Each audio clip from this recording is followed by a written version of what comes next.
Hey, good morning, good afternoon, good evening, wherever you may be.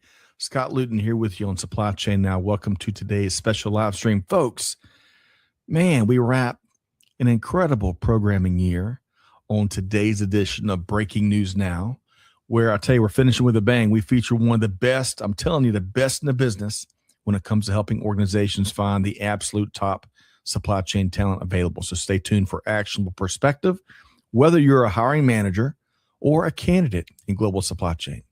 But before we get into the interview, I want to share a quick resource with you. We invite you to check out With That Said. It's our almost weekly newsletter that offers a helpful digest of resources, tools, perspective. It always includes our upcoming live shows here on Supply Chain Now, so you'll never miss an opportunity to share your own take. So check out the link right there in the chat and be sure to subscribe today. Okay, folks, as I mentioned, we're in for a treat here today because today I bring in a friend, an industry dynamo, an expert that's been working his craft for a very long time with some big results, and you're going to really enjoy his actionable perspective. I'm going to welcome in Rodney Apple, founder and managing partner with SCM Talent Group.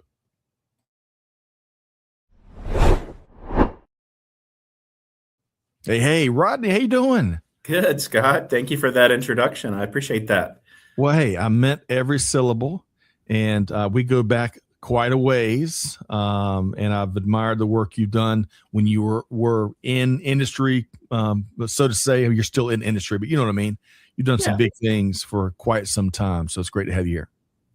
Thank you for having me. It's always a pleasure to come on your show, and likewise, I've enjoyed, I'll say reciprocal back to you. You're putting out some great content, some great advice, and thanks for all that you're doing for the broader supply chain community.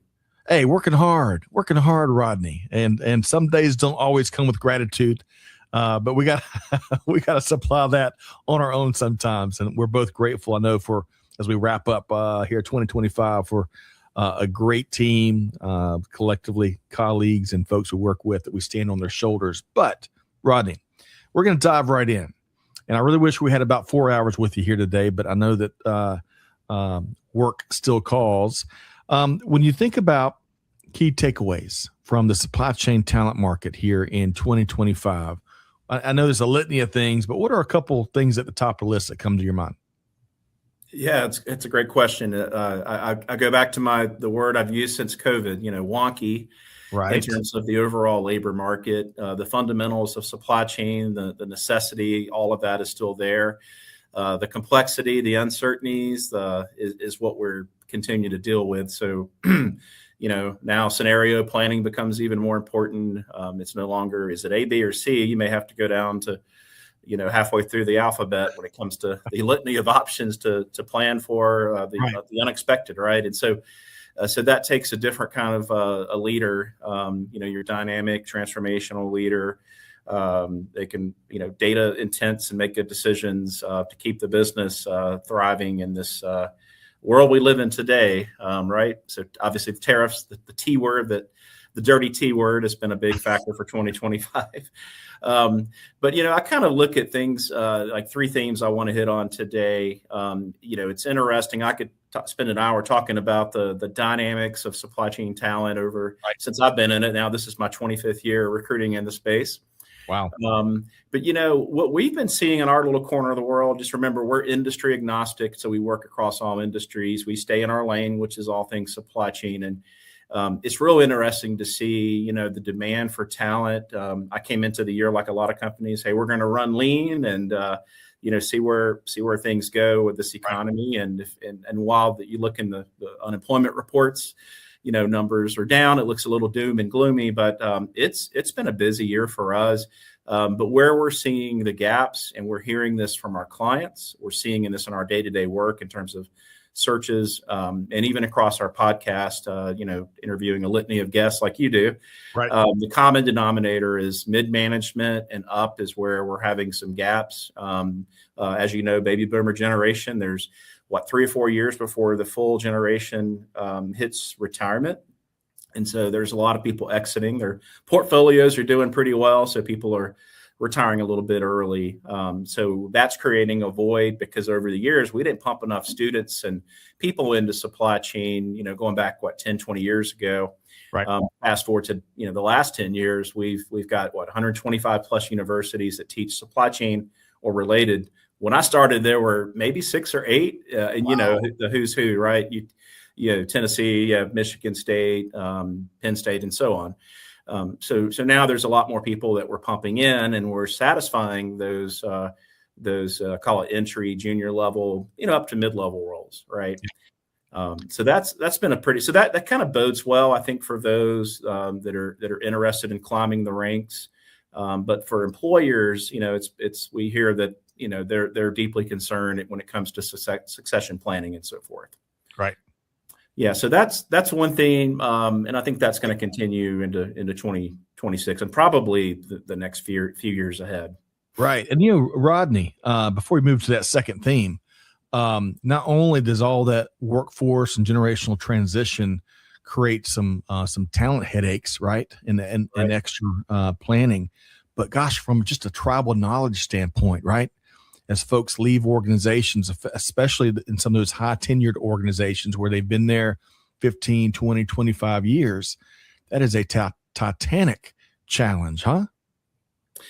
It is. So, the knowledge transfer is just as important. And it goes both ways. Older generations may not be as adept to pick up with the new technology. Obviously, AI is becoming huge in our world. Automation, all of that is big. And so, you want those younger generations to come in and the knowledge transfer upward throughout the organization. And so, right. It's an interesting dynamic, and that kind of leads into, the second big theme is just this adaption of technology. It's outstripping the capability within the organization. And so, looking at people, can they come in AI ready? You've got robots all over the place and a lot of automation equipment. A lot of our clients are looking for those dynamic leaders that can do it and do it right. I've heard, you have too. We've all heard stories of people making, multi-million-dollar investment mistakes with equipment that sits in the corner of the warehouse collecting dust, and it just didn't work out. That salesman told me it would, and it didn't fit into our business. And so they're looking for leaders that have the chops and can help prevent, mitigate those types of mistakes, but do it in the right way, that doesn't interrupt business continuity with customers, but all, and helps out with the employees. It solves those problems. It's not about reducing headcount. A lot of times it's getting rid of those painful jobs, painful literally, like high turnover, high injury rates, things like that. So, so getting the organization up to speed, we see this time and time again. We're working on searches right now, and sometimes you're just surprised, like, wow, you're in 2025 and you're just now moving in this direction. So that capability maturity, is still a big area that companies are trying to solve for if they want to remain in business and thrive and remain competitive, right? And Rodney, I bet a couple of quick thoughts based on what you shared there. I bet y'all work with, well, just like we see in industry. In some cases, you got organizations that really go on the front edge of the automation imperative and leaning into cutting edge technology in different ways that some of the laggard organizations that we all have either been in or see that are really behind the curve. And I'm sure there's some different dynamics in both of those cases, or all the companies in between that play into searches and whatnot. But on a lighter note, Rodney, when it comes to, you mentioned the bots and the humanoids, and it's all on the way, folks. My standing rule of thumb, Rodney, based on some of the robots gone wild clips on X and elsewhere. Robots do not get to deliver me pizza. They do not get to carry swords or pipes or anything else that may resemble a bat. And there'll be some other guidelines, but it's an amazing time we live in when it comes to this golden age of supply chain tech, huh? It is.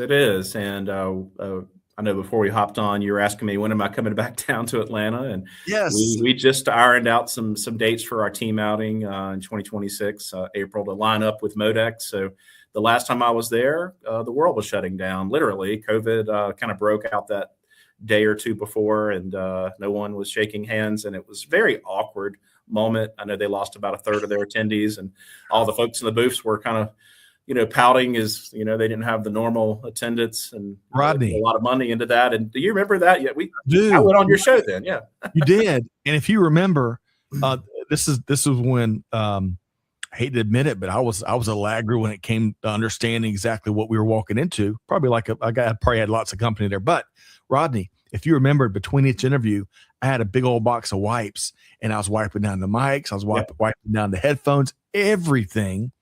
And to your point, a couple of days later, as I rolled back to the home studio with everything in the Supply Chain Now mobile, that's where it sat for a long time. And it's crazy to think about that now, huh?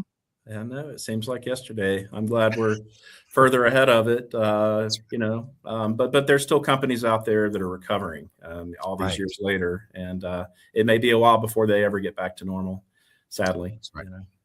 Well, the good thing is if anything helps organizations kind of jump out of ruts that we're kind of speaking to, it's an injection of top, new, invigorating talent. And of course, that's where you and your team come in. And you were about to get into, before I took a walk back on memory lane there, a third big takeaway, I think, from the supply chain talent market here this year, huh? Yeah, we're starting to see this in studies that are coming out, just the rapid advancement of AI in particular, soft skills, right? And I think that's important to hit on from a macro level. I'll go back in time when I first started recruiting in supply chain. Soft skills were very abundant. And the hard skills, the analytics experience with back then would have been the early days of automation, advanced automation equipment technology. So now that's a bit more widespread, but the soft skills, the critical thinking skills, people using AI to help solve a lot of the problems. Supply chain, the fundamentals, the foundation is still there. A lot of it it's systemic, right? An example would be the bullwhip effect, right? We saw that during COVID, we just talked about, companies still reeling from that. And so problem solving, we still need to use the old critical thinking caps, and we're starting to hear in some areas where that's sliding because of over-reliance on the tools and over-reliance on the AI chatbots. And so how do you balance that out and just make sure that we're not going to come out of this in a fog and can still solve problems that pop up that AI may not understand the nuances, right? Well, Rodney, as long as we never have to break out the abacus and the old T-square and all other things I don't know how to use, and find that nice balance between leaning into the modern technology with a little bit of a glance or an eye towards the past, the proven ways of doing things that are some of the timeless aspects of the journey here. But gosh, you mentioned earlier, so now that you kind of walked through some of the key takeaways shaping the talent market here in 2025, you've seen it. You may not have seen it all, but doing it for 25 years. I bet. When's the book coming out, Rodney? It went on the shelf and collected dust, but I did pull it back out. I pulled it out recently, and I'm like, I've got to get this thing out there. This is 25 years of perspectives of recruiting in all company sizes and shapes, and have seen, like we've talked about, I've seen a lot of big changes, and that's one thing that it remains constant as supply chain evolves and fundamentals stay the same, but the complexities and the tools are what make it different. But the people, is core. It's a people business, and I'll always stand by that. Yes. Well, Rodney, you're a real humble guy. I've known you for a long time, so I want to brag on you a bit because some elements of your background, before we get into some advice from you for hiring managers and candidates, some folks may not know. And correct me if I'm wrong, I'm not going to mention any names, but you were instrumental in staffing up the initial supply chain organizations for some of the brands that we know really, really well. And I think I have that right, Rodney?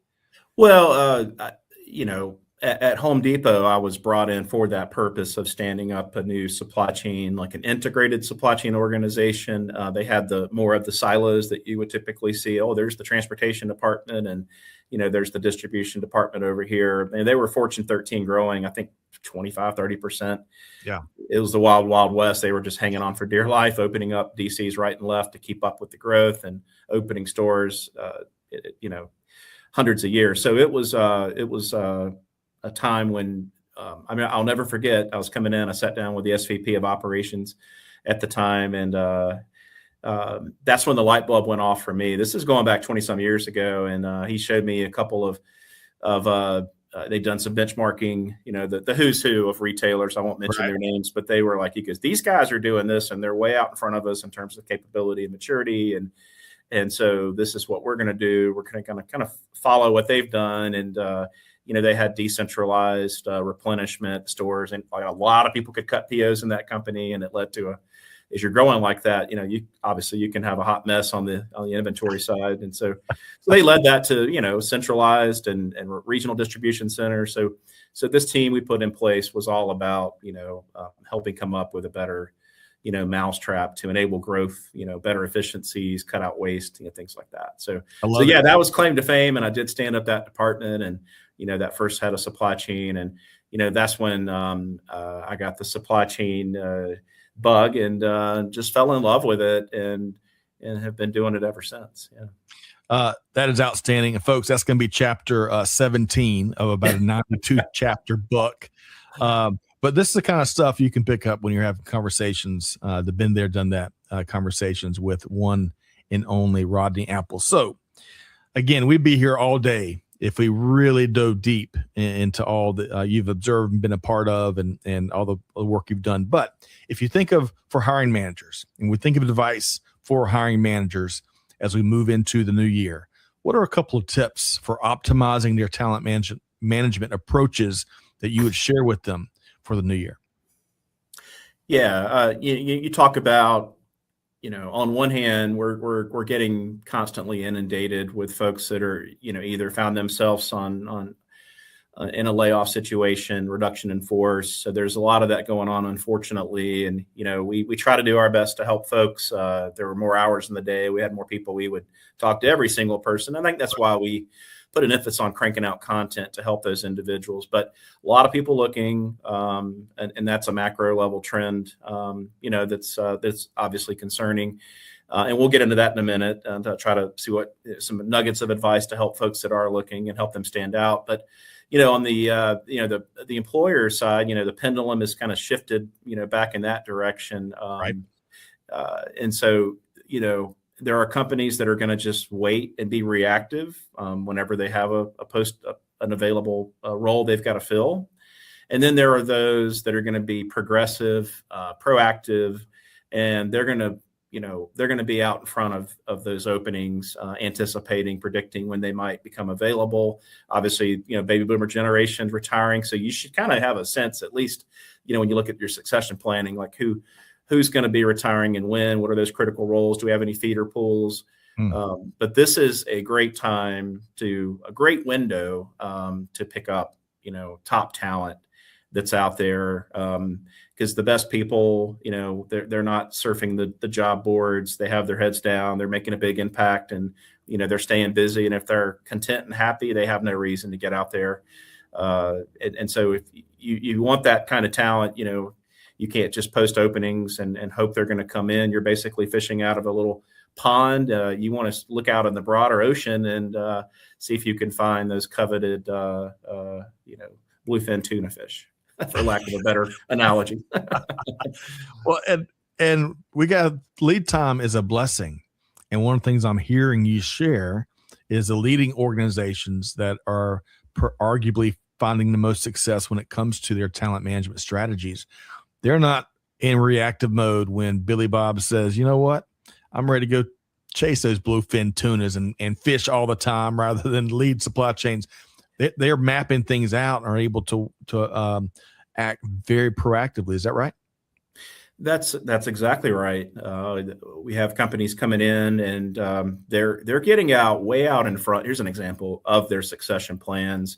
Sometimes not just 6 months. That's kind of pretty standard. They don't have a successor, so they may start ideally getting somebody onboarded with a 3 to 6 month window. Now we're starting to see this person's retiring in a year or even 2 years, and they're thinking ahead. Like, if we can swoop in and get somebody that's really talented, they can come in. We've got plenty of work to put them on projects, things like that. But the onboarding is going to be longer. That transition of knowledge, is going to be better, and the likelihood that they can come in and make a big impact and you don't miss a beat is greater. So that is something, if you're able to do it, you can afford to do it. You can buy some more time, get out in front. And so we're seeing that. And then I think too, companies are constantly evaluating as they tighten the belt, looking at the organization. And, we're seeing a tremendous amount of confidential replacement searches. What worked in the past, sometimes the company outgrows the capabilities. And if you're in that situation too, and you just have to be, put the business first sometimes, and, getting out in front of that before it becomes a big problem is wise as well. So those are two dynamics: succession planning, getting out in front of it, and then proactively, looking for those game-changing, transformational, leaders that can make a digital impact, and bring in the right tools, the right technology, the right level of automation. Is a way to kind of get ahead and elevate your game, your team. Outstanding. Okay, so let's put a different hat on, because we all know dear friends, talented folks, we've all been there in terms of kind of in the hunt for our next big venture or role, you name it. So for those candidates out there that there's a tidal wave of candidates, it's really tough to stick out. But any advice you'd offer up to folks that want to stick out amongst the crowd, or just advice in general in terms of finding that next perfect fit role? Yeah, it's a great question. The unfortunate thing is that it's a lot more competitive across the board, just because of the volume of people looking. That's macro level trend there, right? Supply chain is less impacted. Then you look across industries and you can see, some are growing, healthcare and these automation equipment companies that are cranking out the robots, of course, are doing well. But, you have to some industries are not doing so well. Energy is a little bit down in some areas. And so we're starting to see that those cyclical companies, they go up and they go down, they lay off, they rehire, back and forth.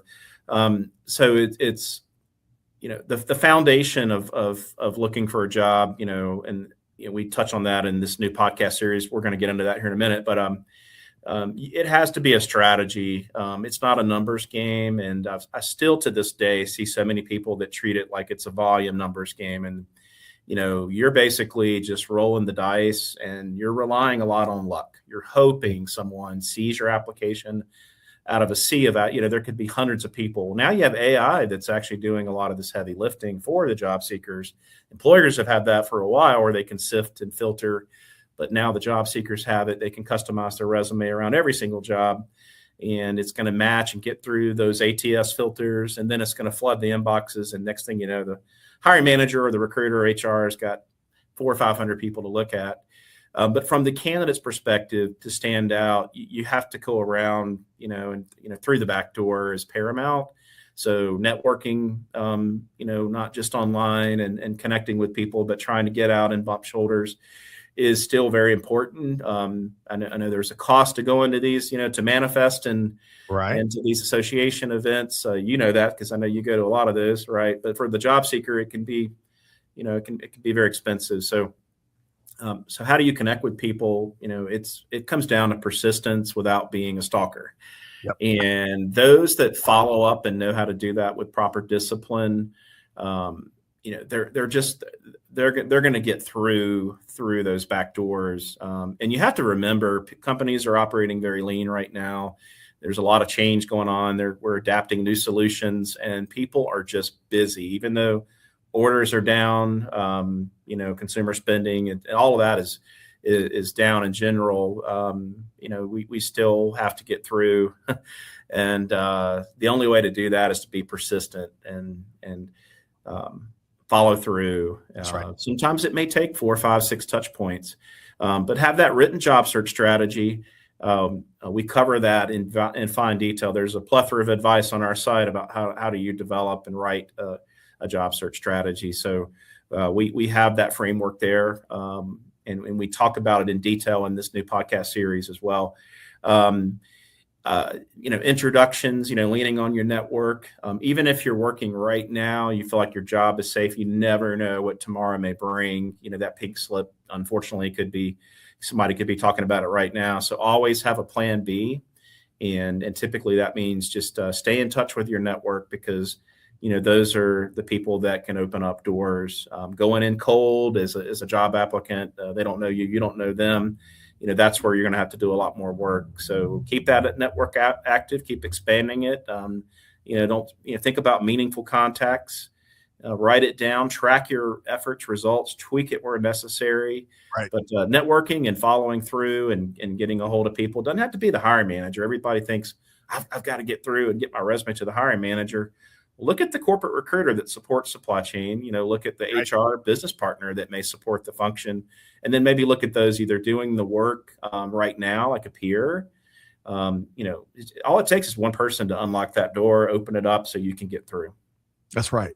Rodney, that has a lot of terrific, actionable, been there, done that advice. And of course, folks, if you know Rodney Apple, not only is he consulting the organizations that are doing the hiring, but he's talking with all the candidates out there and probably gleaning all kinds of new best practices and proven best practices for finding your next great role. Really quick, I'm going to say hello to a few folks, and then I'm going to piggyback on some of those comments you shared there. Sanjeev, great to see you, my friend. Enjoy your content you're putting out there. Of course, you're joined in via LinkedIn. Pooja, great to see you here today. Tuned in via LinkedIn from India. Ziggy Garcia from the great city of Houston, the great state of Texas, they say. Ziggy, great to see you. And Ashish also tuned in from via LinkedIn from India. Folks, we'd love to hear from you, your own perspective and advice on these topics we're talking about. But I want to go back to what we were just talking about, Rodney, before we talk about your podcast and some other resources. And you were giving some advice to candidates out there looking, in the hunt, or maybe even kind of under the radar, looking for, their next role. But I would say it's a lot like the successful approaches to AI. If you're in the market, a targeted approach, which is one of the things that Rodney mentioned, being targeted, not spray and play, targeted to the point when someone says, hey, how can I help you? And you give very direct, finite, specific descriptions of what you're looking for. That is a timeless best practice. Rodney mentioned the events and associations, folks. Yeah, we get out to a bunch of them, and it's not cheap. But you know what? The good news, Rodney mentioned Modex.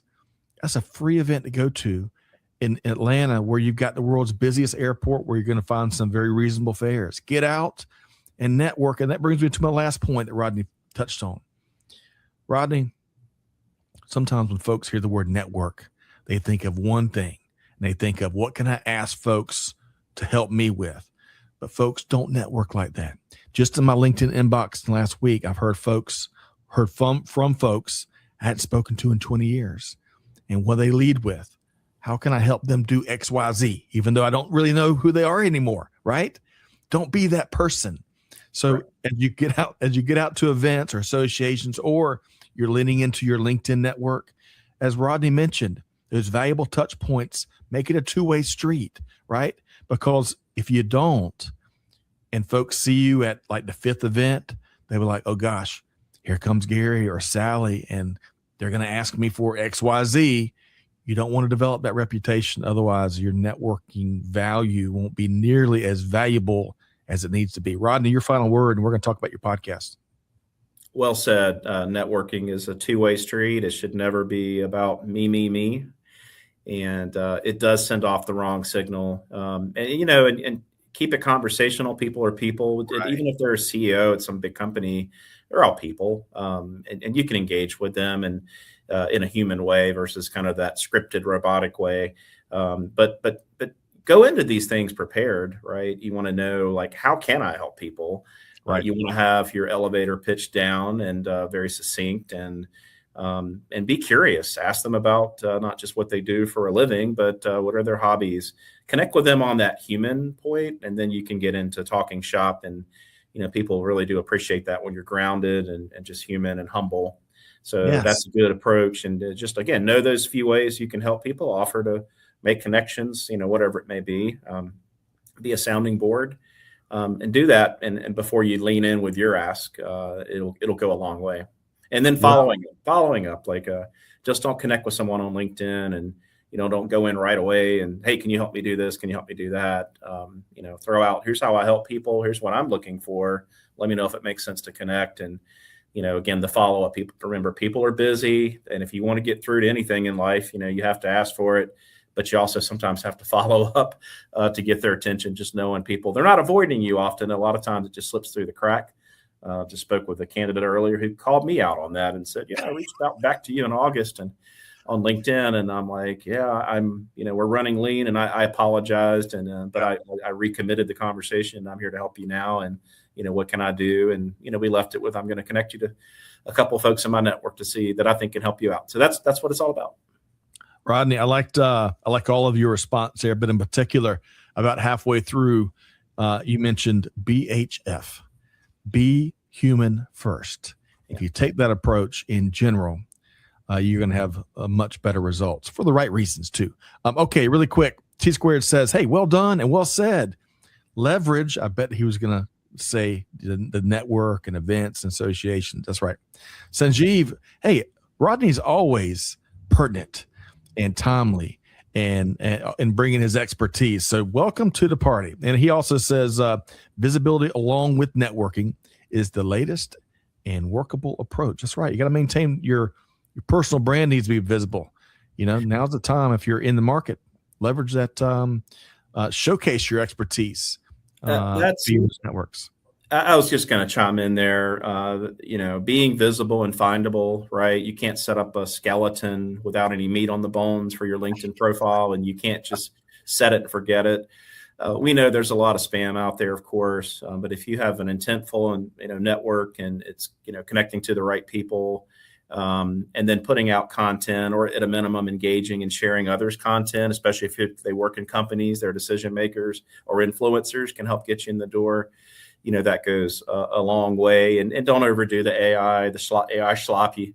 Nowadays, I think people that have been using it long enough can see it from a mile away. So use it to help with ideas, use it to proofread, but don't use it to write 100% of what you're going to crank out, because it's becoming more and more obvious these days. The original thought leadership is always going to trump something that's put up by AI. Just use it to help you.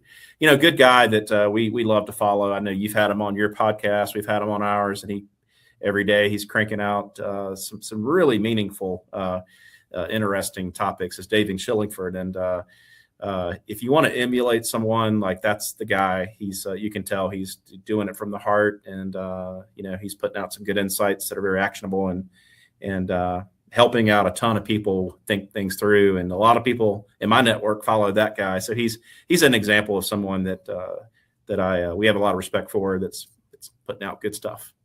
Same. And shout out to David Shillingford. You'll find him on LinkedIn just under that name. We need to put together a list, Rodney. And there's lots of lists out there. We need to put a list of great folks to follow that put out kind of the content at the standard that David has set. There's going to be a good list. We'll do that.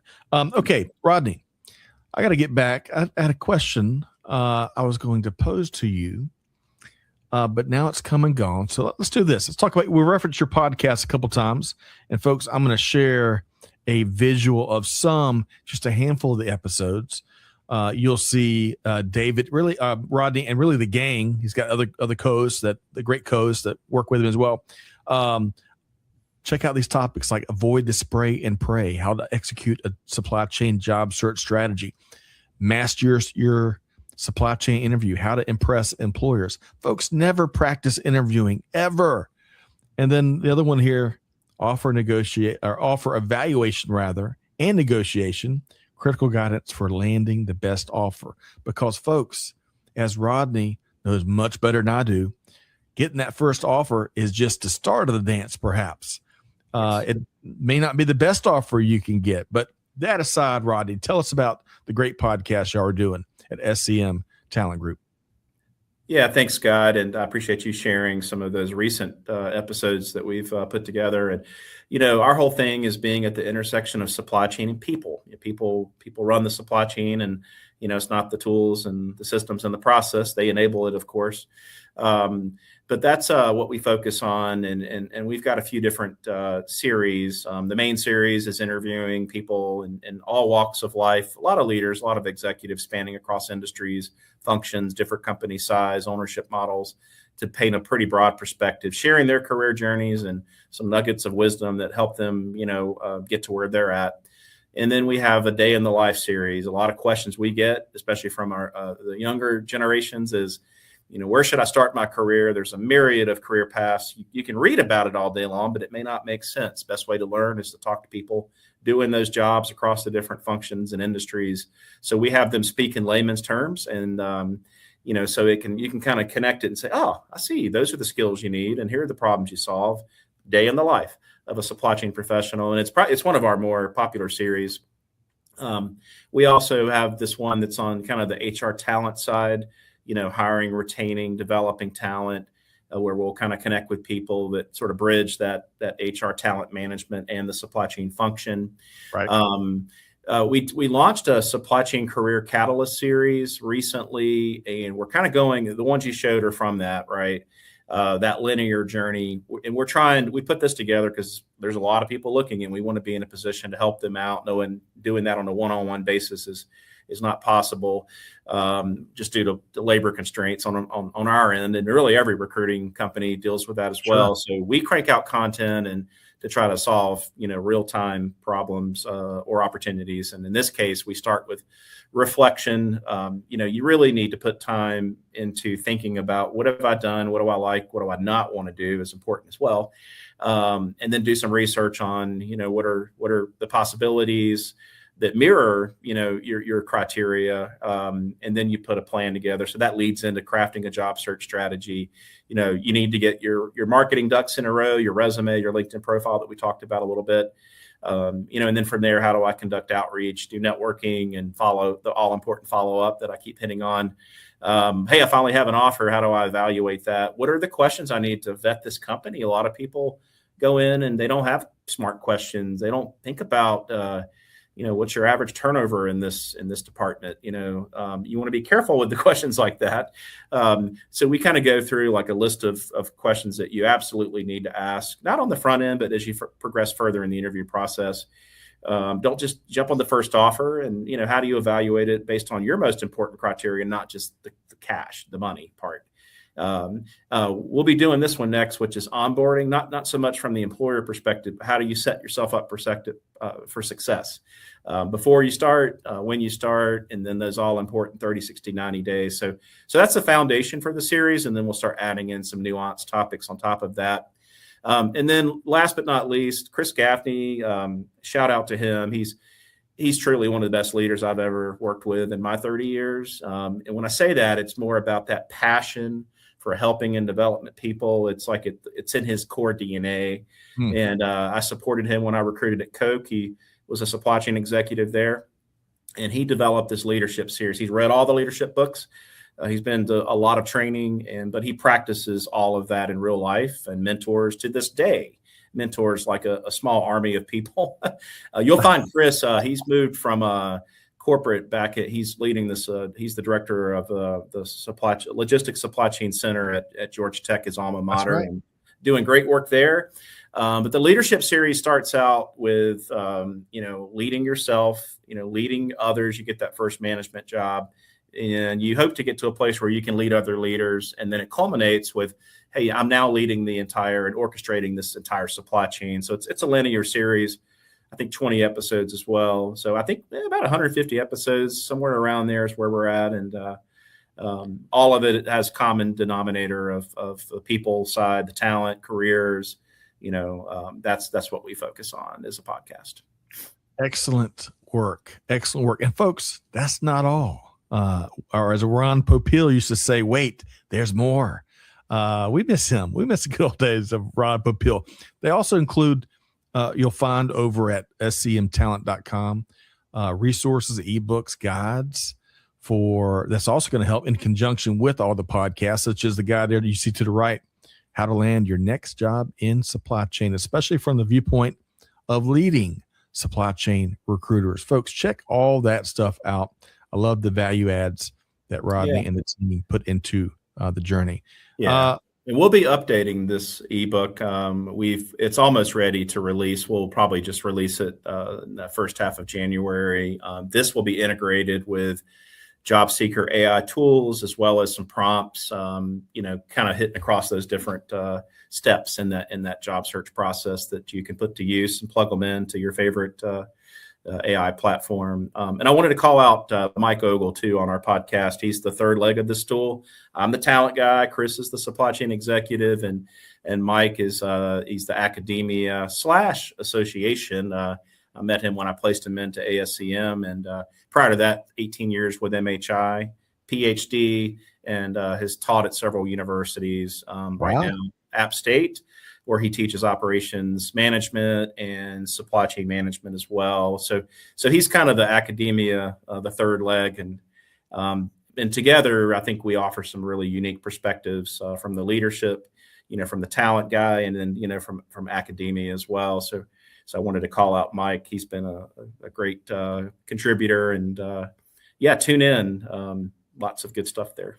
No doubt. All right, we're going to have Rodney back for an AME Ask Me Anything Rodney Apple edition, because we got great questions, and we're about to wrap up. But I'm gonna pose Jacob's, and let's both take a stab at this, Rodney. I know this is more than we signed up for, but Jacob, great to see you via LinkedIn from Kenya. Jacob says, got a question regarding the just mentioned topic on capabilities and what one can offer. What are key on supply chain basics that a supply chain person is required to have, the bare minimum? Now, Jacob, that is a terrific question, and we're on the tail end of this live stream, but I'll tell you one thought that comes to my mind, Rodney, and I welcome yours too. Systems level thinking, upstream and downstream. I think one of the most powerful things and capabilities and skill sets that supply chain folks have is upstream and downstream, systems wide thinking, understanding how what one department does here, how it connects and impacts the department upstream and downstream from it. And I'll tell you, it always takes me back, Rodney, when I think of true end-to-end supply chain, which I know is a bit cliche these days, but I still see value in that phraseology. When I think of the value stream mapping that I did back in the day, we bring folks in from different departments and functions, and we kind of map the whole organization out from the beginning to the end. The eureka moments that those different folks from different teams and different parts of the business have, and the opportunities it unlocks. And so, Jacob, my advice would be, in a simple piece, there's plenty of others, is to really understand what if you already have a role in an organization, go ask questions. Ask as if it's your first day there, so you can really understand the bigger picture. That's the phrase I was trying to look for. Or if you're studying up, going back to what Rodney was saying, targeting certain sectors or specific organizations, hey, put that big picture together, right? Understand their strategy. That will give you a leg up as a supply chain pro, amongst many, many other things. Rodney, what comes to your mind to Jacob's question? Well, Scott, you took the one I was going to highlight, which is great. Great minds think alike. No, it is a system. It's interconnected, and one decision impacts everything else throughout the supply chain, not just internally, but externally, connecting suppliers all the way through to those all important customers, right? And so understanding, how they interconnect, how they impact one another. And it's not just the flow of data and information, it's all that's super important these days, of course. Right.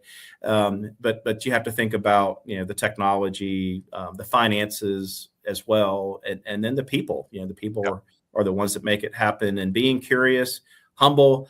You had great advice. Try to have coffee or lunch with someone that sits in a different department, make friends, get to understand what they do, and, be a growth mindset, continuous learner, podcast, whatever your favorite format is. Some folks like to read, others like to watch videos, others like to listen to podcasts. So, make that into your day-to-day, your development plan, and always be learning is critical. But I would also add, the hard skills, the technology, the tools, they're out there, and you can figure that out. It takes time on the job is probably the best. But if you really want to get ahead, mastering those all important soft skills, that's make or break. You can be the smartest person with the tools, technology, but if you can't articulate your thoughts up and down throughout an organization and across, and connect with people and solve problems and collaborate effectively, and that includes leading others and doing it in a meaningful way. That you listen, and not just bark orders. You're just not going to advance and go far in your career. So understand the systemic part of supply chain, how it all connects. Move across is, based on where you want to go in your career. Sometimes you have to go sideways. I look at it as a big mesh, versus a ladder, and, gaining those experience. Sometimes, I've seen people take a step down, to gain certain experience to make a leap forward, down the road. And so be thinking strategically about your career, because the last thing you want to do is not have any thought. Because if you don't plan your career, I've said this probably before on this podcast, if you don't plan your career, someone else will plan it for you. Well said, Rodney. And Jacob, and by the way, Mohammed, great to see you. Tuned in from Nigeria. Jacob did respond. Thank you, Scott. We'll surely narrow down on specific impact areas as Rodney has advised. This is great. She'll appreciate your guidance further as I learn more on these dynamic viewpoints. Hey, from one Rodney to another, right before we wrap here, from Rodney Apple to Dr. Rodney Thomas. Rod Thomas is doing great work at the University of Arkansas. Yes. And I stole one, you probably know him. I stole one of his acronyms here recently. He's got a bunch of them, but I love EDGE, EDGE, EDGE. Explore discomfort, grow exponentially. And I'm telling you, there's not as many universal truths as there should be in this life, because things change all the time. But that, my friends, is one you can take to the bank. Okay, so Rodney Apple, we really appreciate all your time. We've gone double the time.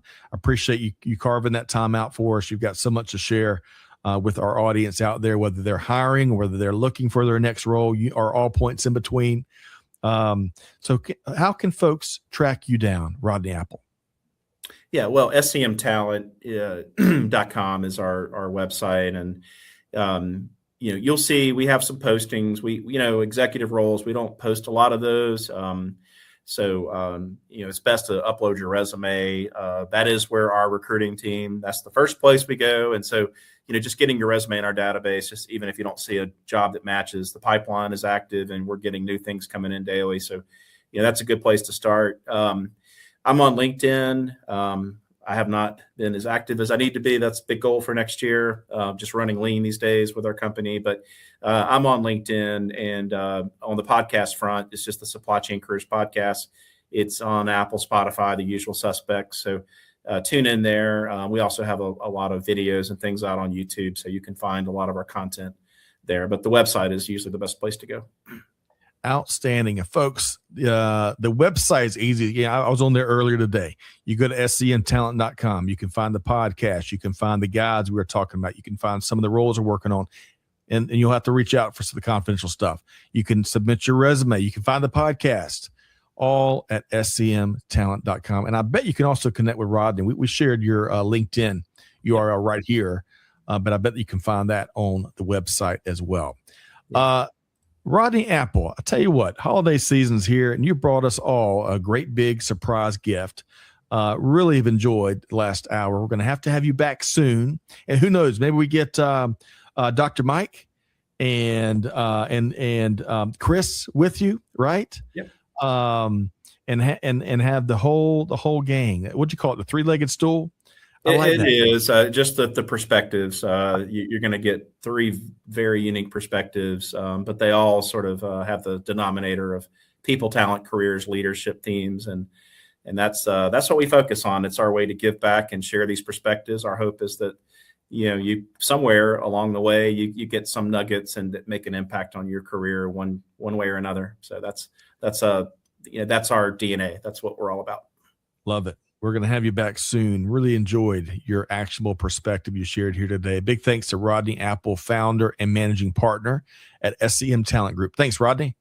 Thank you, Scott. Thanks for having me on. I appreciate it, and I hope you and your family have a great Christmas and a great holiday. Same, everybody out there, not just the Rodney and the Apple family, but all of y'all out there. Happy holidays, happy Hanukkah, Merry Christmas, Happy New Year, you name it. Folks, hope you enjoyed and learned from this great conversation as much as I have. I tell you, I've been taking lots of notes. I might have a book here on my hands after spending an hour with Rodney.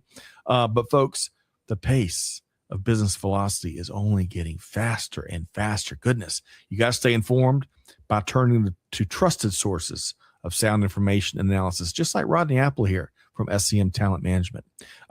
Be sure to tune in. I got that right. SCM Talent Group, who manages talent out there. Does that work, Rodney? Does that work? That'll work. Yes. But folks, make sure you connect Rodney and the gang, and also tune in to Supply Chain Now wherever you get your podcast. And with all that said, folks, we've got a golden opportunity, a conscious choice we make every day. We can be part of the problem. We can be part of the solution. So on that note, I challenge you, do good, give forward, be the change that's needed. And we'll see you next time right back here on Supply Chain Now. Thanks, everybody.